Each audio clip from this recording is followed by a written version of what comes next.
Welcome back everybody. Are you a toxic Star Wars fan? Did you hate Rian Johnson's The Last Jedi? Did you have preconceived ideas in your head about certain characters based on the fact that you supported the franchise for 30 years?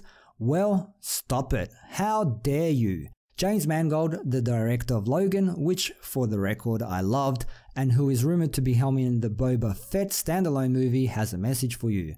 Stop attacking filmmakers. So, is this just another case of people from the industry defending their own? Let's take a look-see at the article. James Mangold mines an important lesson from Star Wars in reminding fans on how to properly express their criticisms online.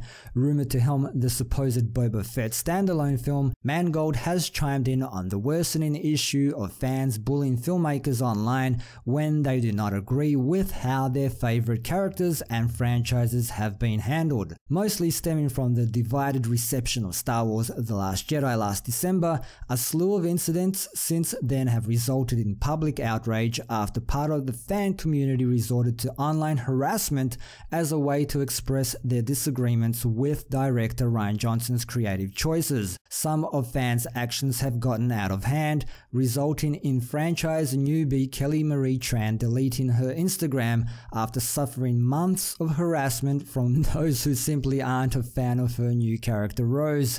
Taking it to his official Twitter account via blah blah blah, Mangold sent a message to fans who are attacking filmmakers online, breeding toxicity in fandoms. At the point when work, writing and directing big franchises has become the emotionally loaded equivalent of writing a new chapter of the Bible, with the probable danger of being stoned and called a blasphemer, then a lot of bolder minds are gonna leave these films to hacks and corp boards, he tweeted, particularly citing Johnson and Christopher McQuarrie as those who are not owned by huge studios. The filmmaker added that the said two in particular fight your battles behind the scenes.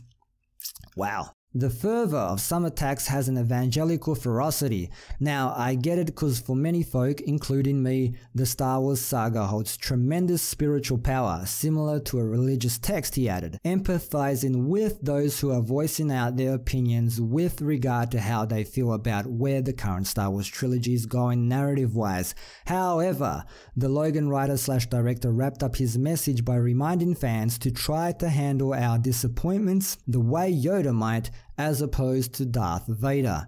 For the record, Mangold isn't discouraging anyone from expressing criticisms when it comes to their favorite films. He's merely reminding everyone to focus on constructive criticism instead of resorting to hurling personal attacks to directors, cast and crew of movies that they didn't necessarily like, and for him to actually use one of the most important lessons from famed space opera is very fitting, considering that sadly, at this moment, the Star Wars fan community is in disarray due to the varying opinions about Lucasfilm's plans with regard to the franchise, particularly with the saga movies. So I agree with most of that. It's never cool to harass anyone, but it's inevitable. There's always somebody that's going to hurl abuse your way when you're a public figure. It sucks, but that's the world we live in. Now, about Rian Johnson not being owned by huge studios and fighting the good fight for us behind the scenes, I call bullshit. Maybe that was the case before he entered his Star Wars gig, but if he hadn't played ball with Kathleen Kennedy, there's no way he would have stayed on board, let alone receive a new trilogy to film. Everybody who didn't play ball with Kathleen Kennedy got the axe. So my 2 cents on toxic Star Wars fans.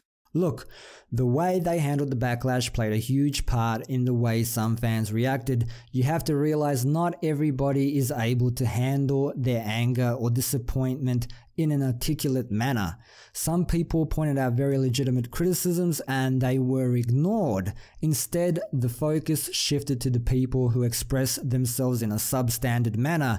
Rian Johnson, Kathleen Kennedy, and fans who loved The Last Jedi fortified their defenses and placed all criticisms into a single box, that box being a small minority of toxic man-babies. Now, Solo's financial disaster has shaken things up over at Disney, And I hope they're taking the criticisms more seriously now instead of blaming people who are lashing out. At the end of the day, people in the industry are going to stick up for their colleagues. James Mangold's comments don't surprise me at all, and he's probably apprehensive about receiving similar hate if he does film a Boba Fett movie.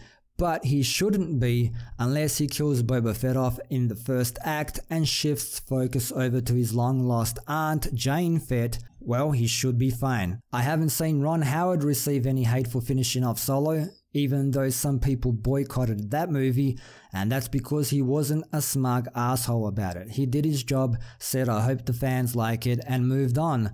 Rian Johnson got butthurt because people were butthurt, and now everybody's butthurt. So there you have it, peoples. Hope you liked the video. Leave your thoughts down below. Thanks for dropping by and for your continued support. Don't forget to like, share, sub, and all of that good stuff. And until next time, see yous.